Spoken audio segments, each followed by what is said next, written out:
Today we are going to make picks for the Martinsville NASCAR Cup Series race, and because we didn't get to make picks on our latest episode, so Alex, are you ready? I am so ready. All right, it's another short track race. I am ready. I have my picture up, so 3, 2, 1, show it to the camera. And I'm going with Hamilton, and Hamilton. And Alex is going with Christopher Bell. I'm actually kind of a little surprised that you're going with Bell. What's the thinking? So I thought about Denny. I don't think he's going to go back to back. That was my main thing. Well, he won't because I picked him. So exactly. Yeah, I let you take it. He has insane bad luck when I pick him. I was thinking Ryan Blaney because he is the most recent winner there. It locked him into the championship 4 last fall. But I think it's going to be Christopher Bell. I think the Toyotas are just on a different level on the short tracks right now. And only one Penske seems to be good week in, week out. And sure, it'll probably be Blaney, but Logano just ran pretty good at Richmond. I just feel like you'd be silly to bet against Toyota. So I understand why you went with Denny. Yeah, my only concern about Bell is mistakes.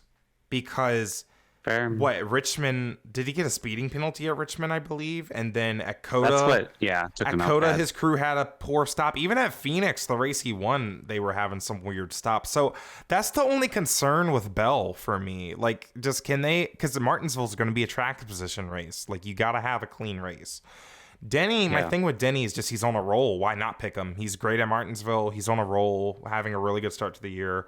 I was going to pick Martin if we tied on Denny because I think Truex, he's the points leader. I mean, need I say more? It's Martinsville. He's won 3 races at Martinsville since 2019. So, yeah, I mean, but yeah, look out for Toyota, obviously.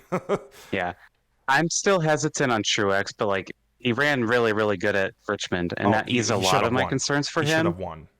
He should have won. Let's be for real, dude. Like, I'm still just hesitant on him. Like, I picked him and I got the point at Phoenix, but I'm still just hesitant on him because there's still mistakes out of the 19. Richmond. And I know I'm picking the 20. You just said the 20 makes mistakes, but Martin, I think he's nearly halfway out the door, ready to call quits and sail up on his boat.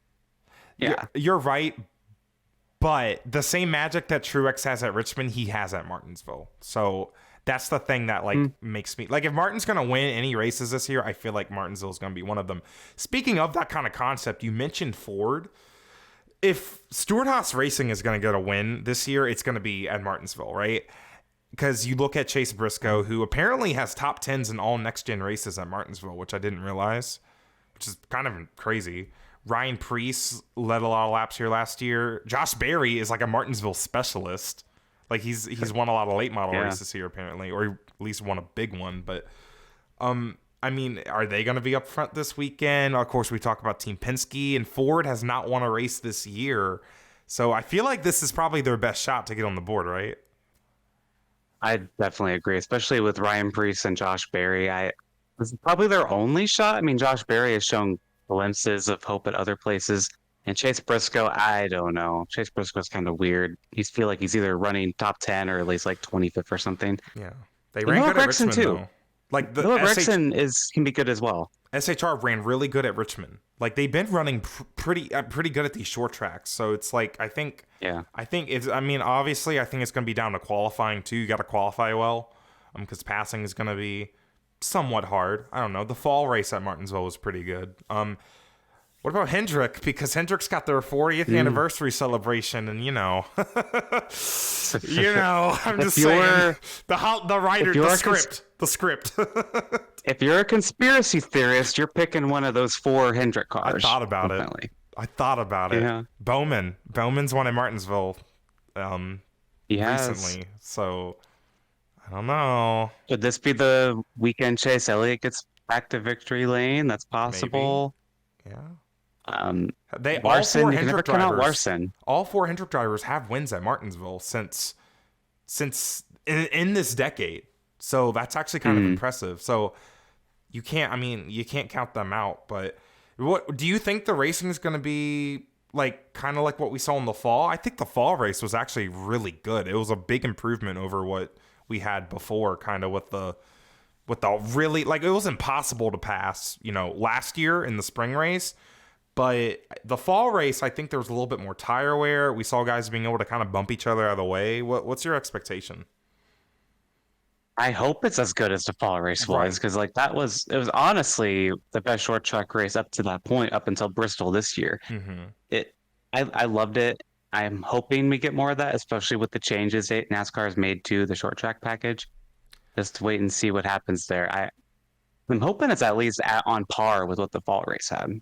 Yeah. Well, that's our kind of outlook on the Martinsville. I hope it's a good show. We have 3 races this weekend too. Trucks and Xfinity. Trucks are tonight as we're recording this, and I'm really excited to watch that. Yeah. But you can catch us here on YouTube, on Spotify, anywhere you get your podcasts, to check out our episode recapping the Martinsville action next week. We will see you guys then. Bye-bye.